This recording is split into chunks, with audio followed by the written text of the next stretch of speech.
और security related expenditure के तहत मरने वालों को एक्सग्रेशिया दिया और सरकार उनका घर बना के दे। और मैंने कहा कि साउथ कश्मीर में गवर्नमेंट को बहुत एहतियात से काम करने की ज़रूरत है। वहाँ के यूथ को हमको करीब करना है।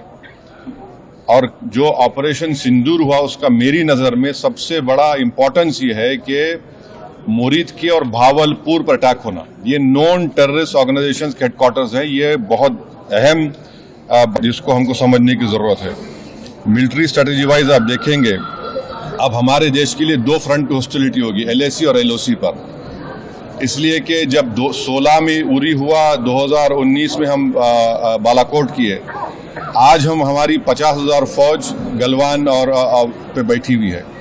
तो ये टू फ्रंट हॉस्टिलिटी को हमको देखने की ज़रूरत है। चाइना से हम इतना एक्सपोर्ट कर रहे हैं, इंपोर्ट से ज़्यादा एक्सपोर्ट चाइना से इतना इंपोर्ट कर रहे हैं, एक्सपोर्ट से ज़्यादा हो रहा है।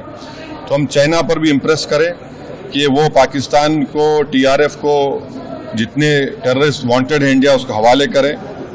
और गवर्नमेंट से मैंने गवर्नमेंट से कहा कि आपने अच्छा जवाब दिया OIC को और तुर्किया को हमको समझाना है कि तुर्किया पूरे विश्व में एक ऐसा कंट्री है जो अपने ही देश में जो टेररिस्ट ऑर्गेनाइजेशन है कर्ड्स, उनको बॉम्ब करता है।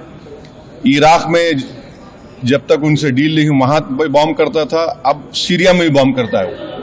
तो तुर्किया को समझाने की ज़रूरत है कि जब आप कर्ड्स के ऊपर जो टेररिस्ट ऑर्गेनाइजेशन है उनको आप एक्शन ले सकते, तो भारत पे क्यों वो सवाल उठा रहे हैं। और हमने कहा कि ये आज पाकिस्तान इसको और एस्केलेट ना करे। इस सिलसिले में आज ईरानियन फॉरेन मिनिस्टर दिल्ली में है, सऊदी फॉरेन मिनिस्टर भी दिल्ली में है।